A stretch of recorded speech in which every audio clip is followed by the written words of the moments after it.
Hello बच्चों, स्वागत है आपका एक नई वीडियो में। ये मेरा वीडियो नंबर 3 है।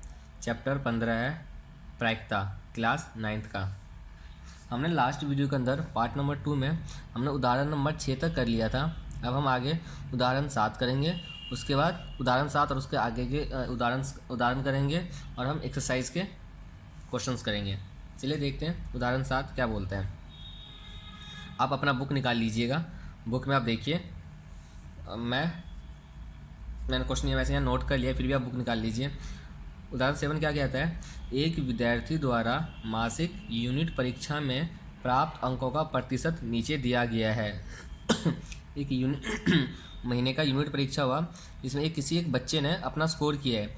जिसका पहला यूनिट परीक्षा हुआ था, यानी जो आप यूनिट टेस्ट बोलते हो, उसमें उस बच्चे का आए थे 69%, क्योंकि ये प्रतिशत में दिया हुआ है। पहले आपको क्वेश्चन समझना चाहिए। 69% आए थे। जो सेकंड टेस्ट हुआ था उसमें 71% आए। जो थर्ड टेस्ट हुआ उसमें 73% आए। जो फोर्थ टेस्ट हुआ उसमें आए 68%, और जो फिफ्थ टेस्ट हुआ था उसमें आए 74%। अब इस क्वेश्चन के अंदर हमें प्रायिकता निकालना है। प्रायिकता क्या निकालना है कि इन आंकड़ों के आधार पर इस बात की प्रायिकता ज्ञात कीजिए कि एक यूनिट परीक्षा में वो विद्यार्थी 70% से अधिक अंक प्राप्त करता है। तो हमें 70% से अधिक अंक प्राप्त करने का प्रायिकता निकालना है। तो सबसे पहले हमें क्या वही कुल, सबसे पहला पॉइंट क्या लिखते हैं हम, कुल संभावित परिणाम लिखेंगे हम। आंसर मेरा हो जाएगा, पहला पॉइंट कुल संभावित परिणाम लिख लीजिए आप, या प्रयोग के सभी संभावित परिणामों की संख्या लिख लीजिए। क्या है कितने कुल संभावित परिणाम क्या है, यानी हमने कितने बार टेस्ट लिया है। तो कितने बार टेस्ट हुआ है, 1 2 3 4 5, तो 5 बार ही हुआ है, तो आ जाएगा 5। उसके बाद लिखेंगे 70% से अधिक अंक, या 70% अधिक अंक आने की 70% अधिक अंक आने की संख्या, या 70% से अधिक अंक प्राप्त करता है। नहीं तो आप जैसे हम स्टेप बाय स्टेप्स करते हैं वैसे करते चले जाइएगा। जो निकालना है उसको ई मान लेंगे, फिर ई के अनुकूल परिणाम हो जाएगा हमारा। वैसे भी आप कर सकते हैं। आपको वैसे एक ही स्टेप फॉलो कीजिए, जो अब तक मैं करवाते आ रहा हूँ वैसे करना है आपको। कि जो चीज़ हमें पहले तो कुल संभावित परिणाम लिख लेंगे। उसके बाद हम जो चीज़ हमें निकालना होता है उसको ई वन या ई2 ई3 ऐसे मान लेंगे। उसके बाद भी लिखेंगे ई1 के अनुकूल परिणामों की संख्या क्या है, उसका डायरेक्ट हम प्रायिकता निकाल देंगे। तो आपको ऐसे निकालना चाहिए था, वैसे मैंने अब कर दिया है। इसका लोग कितना है, 70% से अधिक अंक प्राप्त करता है। कितने बार उसने 70% अधिक अंक प्राप्त किए। तो एक बार यहाँ प्राप्त किया 1, 70 से अधिक, 70 से ज़्यादा। एक यहाँ प्राप्त किया उसने 2, एक यहाँ प्राप्त किया उसने 3। टोटल 3 बार ही उसने 70% से अधिक अंक प्राप्त किए, तो हो जाएगा 3। तो मेरी प्रायिकता क्या हो जाएगी, मतलब मेरा जो पी था 70% से अधिक अंक का,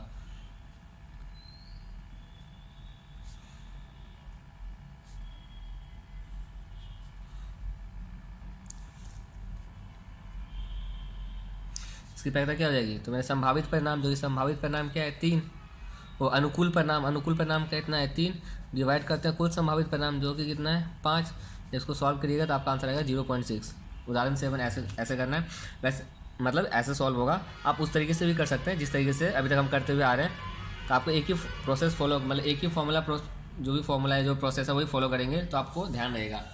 मैंने गलती से करवा दिया, बट आगे से ऐसा नहीं करवाऊंगा। जो हम अब तक जो फॉलो करते आ रहे हैं वैसे करते चलना है आपको। सही आंसर ये भी है वैसे, जो आपको ठीक लगे वैसे कर लीजिएगा आप। अब आते हैं उदाहरण 8। ये उदाहरण कितना लंबा चौड़ा क्वेश्चन है। क्वेश्चन देख के डरना नहीं है, क्वेश्चन दिखने में बहुत बड़ा है बट है बहुत इजी। चलिए देखते हैं क्वेश्चन क्या है, मेन उदाहरण क्या है। इसमें क्या है, उदाहरण 8 में बोला गया है ये जो है 2000 ड्राइवरों का आयु और उनके दुर्घटना के संबंध में ना कुछ डाटा दिया गया है। जब जो टोटल ड्राइवर था उन्होंने एक डाटा बनाया है जिसमें 2000 ड्राइवरों का जो उनका आयु और दुर्घटना के बारे में डाटा दिया हुआ है। देखिए डाटा में क्या बोला गया है। यह है ड्राइवरों की आयु जो कि वर्षों में 18 से 29 साल के ड्राइवर और ये है ड्राइवर की आयु, इधर दिया हुआ है 1 वर्ष में घटी दुर्घटना, मतलब 1 साल के अंदर कितनी दुर्घटना घटी, 1 वर्ष के अंदर एक भी दुर्घटना नहीं घटी, 1 साल के अंदर 1 दुर्घटना घटी, 1 साल के अंदर 2 दुर्घटना घटी, 1 साल के अंदर 3 दुर्घटना घटी, ऐसी 1 साल के अंदर 3 से ज़्यादा दुर्घटना घटी। ये वो दिया हुआ है। यहाँ दे रखा है ड्राइवरों की आयु, जैसे जो 18 से 29 साल के ड्राइवर हैं उन ड्राइवर का 1 वर्ष के अंदर एक भी दुर्घटना नहीं घटी। वो कितने ड्राइवर थे, 2000 में से 440 ड्राइवर ऐसे थे, और 1 वर्ष के अंदर 1 दुर्घटना घटी। उसमें से 18 से 29 साल के कितने ड्राइवर थे, तो 160 ड्राइवर थे। ऐसे ही है 2 दुर्घटना घटी कितना है, 110। ऐसे ही है 30 से 50 साल के बीच में 2000 ड्राइवर में से एक भी दुर्घटना नहीं घटी, वो है 505 ड्राइवर टोटल। और जो 2 दुर्घटना घटी वो है 60 ड्राइवर। ये डाटा दिया हुआ है, अगर इस सबका आप जोड़ेंगे ना तो आपका टोटल 2000 ही आएगा, क्योंकि ये जो डाटा दिया गया टोटल 2000 ड्राइवरों का ही दिया हुआ है। 2000 में से 440 जो थे वैसे ड्राइवर थे जिनके 1 साल के अंदर एक भी दुर्घटना नहीं घटी, और वो 18 से 29 साल की एज का थे। ऐसे क्वेश्चन ये है। आपको डाटा समझ में आ गया होगा। सबसे पहला काम आपको क्वेश्चन ढंग से समझना है। आप क्वेश्चन समझ लिया, अब देखते हैं पूछा क्या इसने। हमें प्रायिकता निकालना है। पहला पार्ट, 18 से 29 वर्ष की आयु, कौन सा वाला, यानी इस आयु के बारे में पूछा गया। पहले 18 से 29 वर्ष की आयु जिसके साथ 1 वर्ष में ठीक 3 दुर्घटना घटी है। पहले देखते हैं 1 वर्ष में 3 दुर्घटना कहाँ घटी है, तो मैं 1 वर्ष में ये 3 दुर्घटना यहाँ घटी है। एग्जैक्टली 3 दुर्घटना घटी है जो कितने साल के, 18 से 29 साल के लिए। तो पहले केस में जो अनुकूल परिणाम होगा पहले पॉइंट का क्या होगा, वो 61 होगा। अभी मैं बता देता हूँ, सॉल्व करेंगे अभी। 61 होगा पहले केस में। दूसरा केस क्या बोला है, 30 से 50 वर्ष, यानी अब यहाँ पे आ गया कि वर्ष की आयु जिसके साथ 1 वर्ष में 1 या अधिक दुर्घटना घटी है। मतलब या तो 1, यानी ये या तो ये होगा 30 से 50। अब हमें इस लाइन में देखना है, 30 से 50 साल का डाटा ये है। तो उसने बोला एक या अधिक दुर्घटना। मेरा 1 ये रहा, और अधिक दुर्घटना में 2 भी आ जाएगा, 3 भी आ जाएगा, 4 भी आ जाएगा, मतलब 3 से ज़्यादा भी आ जाएगा। इसके सेकंड वाले केस में क्या हो जाएगा, इन सबको हमें जोड़ना है। तो सेकंड वाले केस में आ जाएगा मेरा अनुकूल परिणाम। थर्ड में क्या होगा, जिसके साथ 1 वर्ष में कोई दुर्घटना ही नहीं घटी। तो 1 वर्ष में कोई दुर्घटना नहीं घटी, जो कि 0 है। अब यहाँ पे इसने ये नहीं बोला कि कौन से वर्ष के कौन से आयु के ड्राइवर हैं, यहाँ कुछ नहीं बोला इसने। तो हम क्या करेंगे, हम तीनों वर्ष के आयु का ले लेंगे जो एक भी दुर्घटना नहीं घटी। तो थर्ड पार्ट का मेरा ये पॉइंट, इन सबको जोड़ देंगे। इतना आपको समझ में आ गया होगा। अगर नहीं आया तो आप कमेंट सेक्शन में मेंशन कर देना। इस क्वेश्चन को मैं दोबारा से करवा दूंगा। बहुत अच्छा क्वेश्चन है और बहुत ईजी क्वेश्चन है, बस दिखने में ही बड़ा था। ये तो ये हो गया, हमने तीनों पॉइंट का अनुकूल परिणाम निकाल लिया। अब बताइए कुल संभावित परिणाम क्या होगा। जो बच्चे अभी इस टाइम वीडियो देख रहे हैं, जैसे मैंने बोला कुल संभावित परिणाम क्या है, आपको कमेंट सेक्शन में मेंशन करना है मेरे बताने से पहले कि कुल संभावित परिणाम क्या है। चलिए जल्दी कमेंट सेक्शन में लिखिए। देखते इसको सॉल्व कैसे करेंगे। आंसर,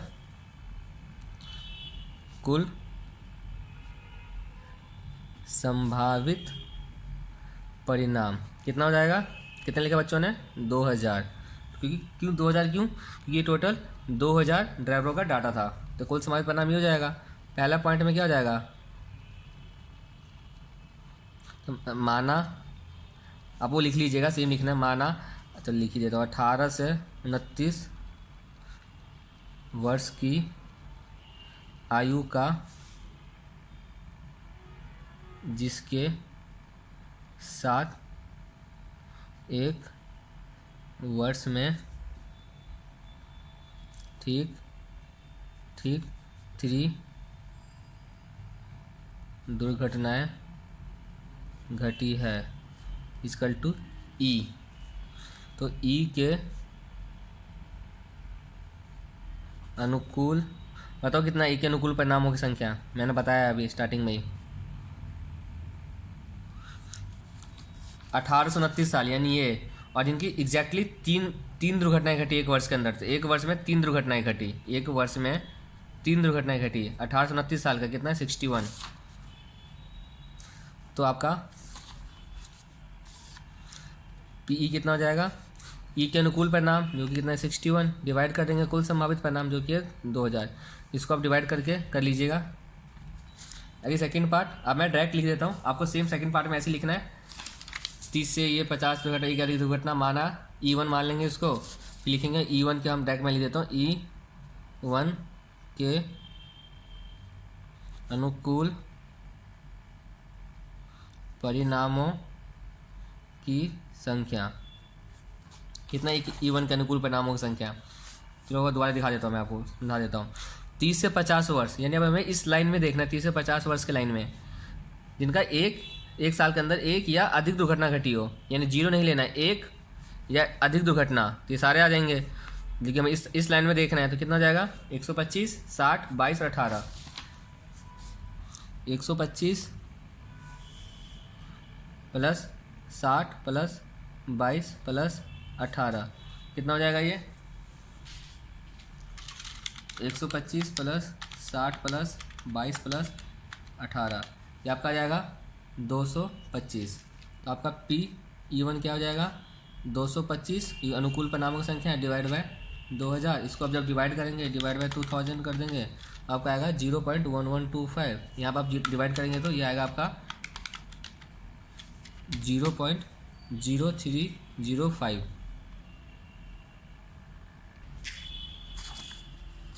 आपका थर्ड पार्ट देखते हैं क्या है। थर्ड पार्ट उसने बोला था जिसके साथ एक वर्ष में कोई दुर्घटना नहीं घटी, एक वर्ष में कोई दुर्घटना नहीं घटी। बट यहाँ पे इसने ये नहीं पूछा कि ये नहीं बोला उसने कि कौन से आयु के बारे में बोल रहा है, कुछ नहीं बता रखा आयु के बारे में। तो सिर्फ हम क्या मान लेंगे, इन सब के बारे में पूछ रहा है। तो कोई दुर्घटना नहीं घटी, कितने? इन सबको जोड़ देंगे। अब यहाँ पर वही लाइन लिख लीजिएगा, जिसके साथ एक वर्ष में कोई दुर्घटना नहीं घटी, माना E2, तो मेरा E2 के अनुकूल परिणामों की संख्या क्या हो जाएगा? हमें इन सबको जोड़ना है, कितना है? 440 प्लस 505 प्लस 360। इसको जब आप जोड़ेंगे तो आपका आएगा 440 प्लस 505 प्लस 360, यह आएगा आपका 1305। तो आपका जो PE2 आएगा वो हो जाएगा E2 के अनुकूल परिणाम जो कि कितना है? 1305। उसको हम डिवाइड कर देंगे कुल संभावित परिणाम जो कि हमारा है 2000 डिवाइड बाय 2000, तो कितना आ जाएगा? ये 1305 डिवाइड बाय 2000, ये आपका आ जाएगा 0.6525। ये आपका हो गया थर्ड पार्ट का आंसर। आपका उदाहरण 8 खत्म हुआ। अब आपका उदाहरण 9 देखते हैं।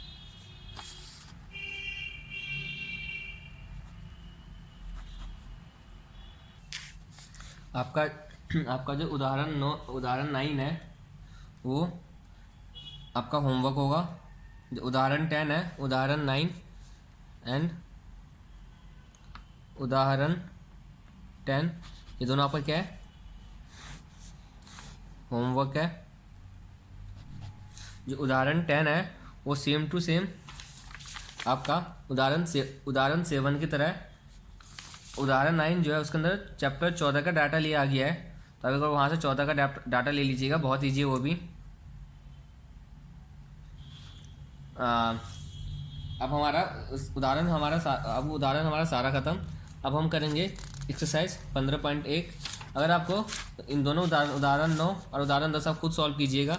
अगर सॉल्व हो गया तो अच्छी बात है, अगर नहीं हुआ सॉल्व या आपको समझ नहीं आ रहा कैसे सॉल्व होगा, तो आपको क्या करना है, आपको पता ही होगा, कमेंट सेक्शन के अंदर उसको मेंशन करना है कि ये मेरे से नहीं हुआ या मेरा आंसर गलत आ रहा है।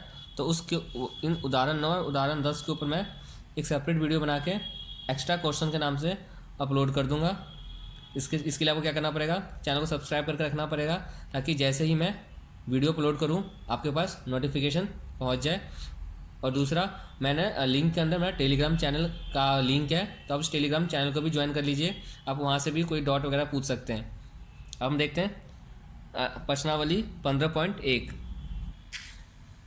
15.1 का क्वेश्चन नंबर पहला, इसमें बोला गया है एक क्रिकेट मैच में एक महिला बल्लेबाज खेली गई 30 गेंदों में वो 6 बार चौका मारती है तो हमें चौका ना मारे जाने की प्रायिकता बताओ। पहला क्वेश्चन आपका ये है। मैं आपको 1 मिनट का टाइम दे रहा हूँ, जल्द से इसका आंसर बताइए। डायरेक्ट आपको आंसर बताना है क्या होगा, आपको स्टेप बाय स्टेप सॉल्व करने की जरूरत नहीं है, तो आप कॉपी में कर लीजिएगा, या तो मैं इसका आपको कमेंट सेक्शन जल्दी मेंशन करूँ इसका आंसर क्या है। फिर जो आंसर आएगा जो आप लिखोगे, जो मैं करवाऊंगा, देखना आंसर मैच हो रहा है, किस किस का मैच हुआ, किस किस का मैच नहीं हुआ। लिख लिया होगा आपने आंसर। अब देखते हैं क्या इसका आंसर क्या होगा, कैसे करेंगे इसको। सबसे पहले भाई कुल संभावित परिणाम कितना है, कुल संभावित परिणाम मेंशन करो कमेंट में। कुल संभावित परिणाम है आपका 30। 30 क्यों? क्योंकि टोटल 30 गेंद खेला है उसने। इसमें चौका कितने बार मारी हो? चौका मारने की संख्या कितने बार चौका मारी है? 6 बार। तो चौका ना मारने की संख्या कितनी हो जाएगी? टोटल 30 बॉल है, 30 में से वो 6 बार चौका मारी है, तो कितना हो जाएगा? 24 बार वो चौका नहीं मारी, ना मारी, चौका ना मारने की संख्या। तो ये हो जाएगा आपका। तो हमें क्या निकाला? चौका ना मार जाने का। तो फिर वही लिखेंगे, माना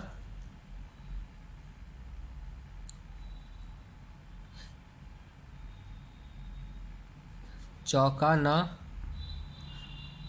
मारे जाने की संख्या क्या है? ई। तो मेरा ई के अनुकूल परिणामों की संख्या कितनी हो जाएगी? चौका ना मारे जाने की संख्या, ई का अनुकूल परिणाम कितना हो जाएगा? 24, क्योंकि ई क्या था? न मारे जाने का, न मारे जाने का 24 है, तो 24। तो मेरा प्रायिकता क्या हो जाएगा?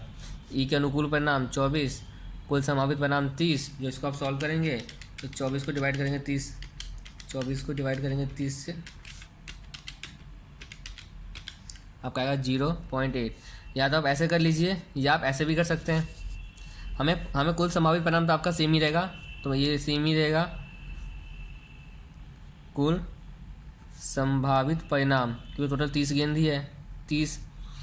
तो मेरा चौका मारे जाने की संख्या कितने बार से चौका मारी है? 6 बार ही मारी है, 6 बार। तो मेरा प्रायिकता जो है, पी जो है किसकी है?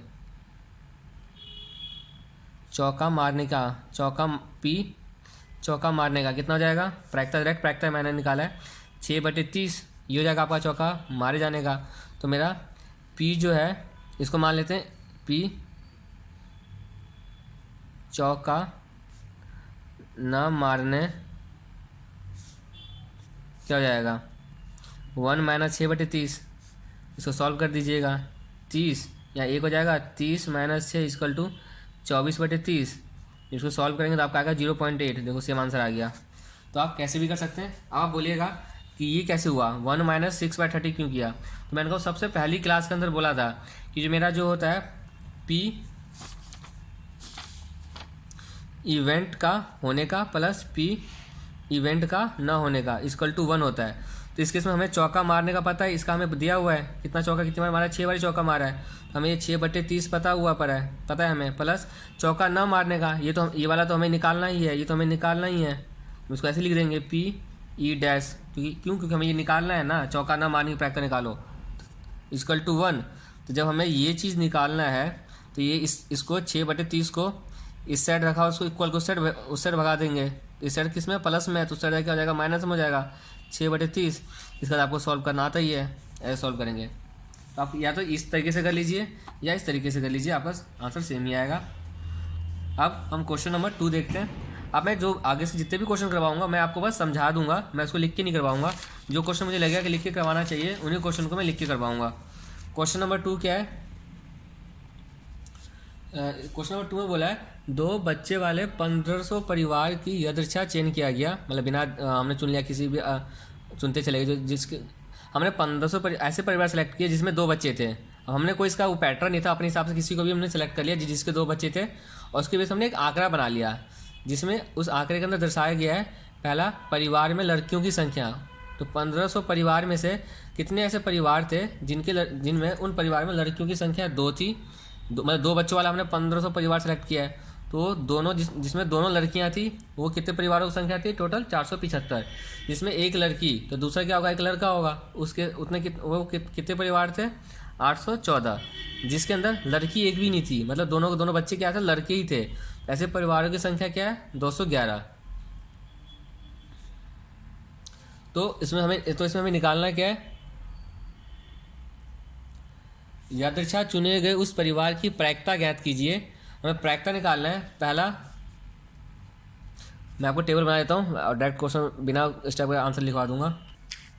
देखो ये था क्वेश्चन, ये था क्या, 2 बच्चे वाले 1500 परिवार का डाटा बनाया गया, जिसमें से परिवार में लड़कियों की संख्या 2, मतलब इस 1500 में से जिन परिवार के अंदर 2 लड़कियाँ थी वो टोटल परिवार कितने थे, 475।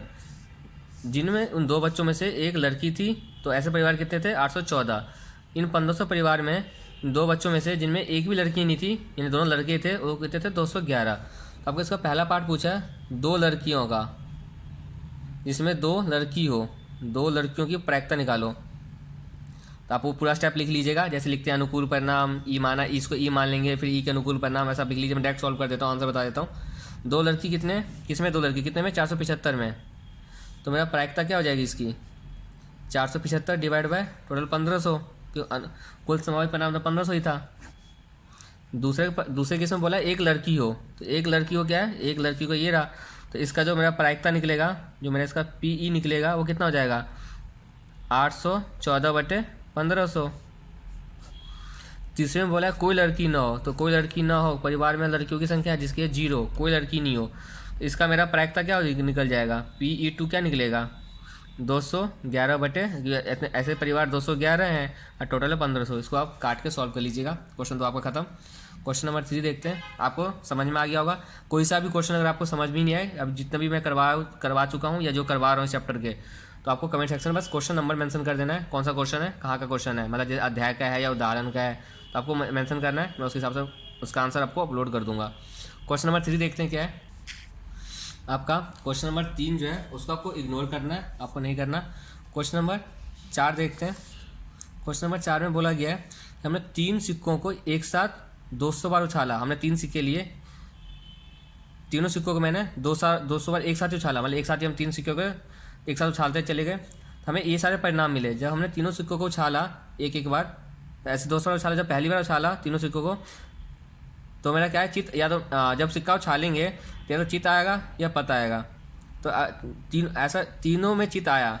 ऐसा कितनी बार हुआ था, 200 बार उछालने में 200 बार उछाला, जिसमें से 200 बार में से तीनों सिक्कों में चित ही आया, मतलब हेड ही आया तीनों सिक्कों में। तो कितनी बार आया, ऐसा था 23 बार, जिसमें 2 चित आया है, मतलब 2 सिक्कों में चित आया होगा, एक सिक्के के अंदर क्या आएगा, पट आया होगा। तो ऐसे कितने बार में बार था उसकी, 72। ये 72 बार ऐसे हुआ था 200 बार में से। ऐसे ही हमने 200 बार किया, जिसमें से एक सिक्के में चित आया, मतलब बाकी 2 सिक्कों में क्या आया होगा, पट आया होगा। तो ऐसे कितने सिक्के थे, ऐसे कितनी बार हुआ था, 77 बार हुआ था। और लास्ट है, इसमें कोई भी चित नहीं आया। इसका मतलब क्या बोलता है, कोई भी चित नहीं आया 200 बार में से, मतलब तीनों सिक्कों में क्या आया होगा, पट आया होगा, तभी तो चित नहीं आया। तो ऐसे कितनी बार हुआ है, 28 बार हुआ है। अब आपको क्वेश्चन समझ में आ गया होगा क्वेश्चन नंबर 4। अब तो आप क्वेश्चन कर ही सकते हैं। दोबारा बोल देता हूँ, 200 बार उछाला 3 सिक्कों को एक साथ, तो तीनों सिक्कों में जो चित आया ना, वो उसकी संख्या कितनी होती, 200 में से 23 बार ऐसा था जिसमें तीनों ही सिक्कों में चित आया। इस 200 में से 72 बार ऐसे था जिसमें दो सिक्कों पे चित आया, मतलब एक सिक्के पे क्या आया होगा, फिर पट आया होगा। इस 200 में से 77 बार ऐसे आया था जिसमें एक सिक्के के ऊपर चित आया था। इसका मतलब बाकी दोनों पे क्या आया होगा, पट आया होगा। और 200 में से 28 बार ऐसे था जिसमें कोई भी चित नहीं था, मतलब तीनों सिक्कों में पट ही आया था। तो अगर इन सबको सम करेंगे ना, जोड़ेंगे तो आपका 200 ही बनेगा। अब क्वेश्चन में पूछा हमें प्रायिकता निकालने के लिए एक साथ तो 2 चित आने की प्रायिकता, 2 चित ये आया, इसकी प्रायिकता क्या हो जाएगी, टोटल क्या, वो सारा लाइन लिख लीजिएगा आप। इसका अनुकूल परिणाम कितनी है, 72। तो इसका मेरा आंसर हो जाएगा 72, और कुल संभावित परिणाम है 200। इसको आप सॉल्व कर लीजिएगा, आंसर आ जाएगा। अगर मानो क्वेश्चन में बोला होता, अब मैं एक्स्ट्रा करवा रहा हूँ, और क्वेश्चन में बोला होता कि 3 चित आने की प्रायिकता क्या होगी, तो क्या हो जाएगा, 23/200। अगर बोला होता 1 चित आने की, तो 77/200। 200। अगर बोला होता कोई भी चीज़ नहीं आने की तो 28 बच्चे 200, ये इसका आंसर हो जाता। आपको उदाहरण क्वेश्चन नंबर 4 हुआ ख़त्म। क्वेश्चन नंबर 5 देखते हैं। आपके जो प्रश्नावली 15.1 था उसमें अब सारे क्वेश्चन कराए हुए हैं, तो मुझे ठीक ही नहीं लगा करवाना। तो अगर आप देख लीजिए क्वेश्चन नंबर 5 जो है वो सेम टू सेम आपका उदाहरण 8 की तरह है, जो हमने ये वाला उदाहरण किया था। यहाँ पे पहिए के बारे में दिया गया है, वहाँ पे एक फैमिली की इनकम के बारे में दे रखा है। क्वेश्चन लगभग सेम ही है।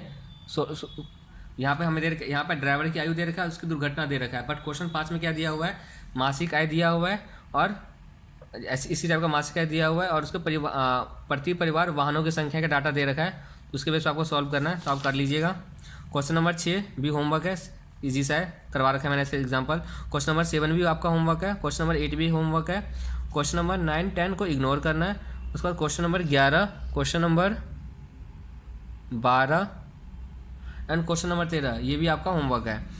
तो आपका होमवर्क, तो आपके होमवर्क का क्वेश्चन कौन सा हो गया, होमवर्क जो मिला आपका, एक तो आपका था question number I think first भी था,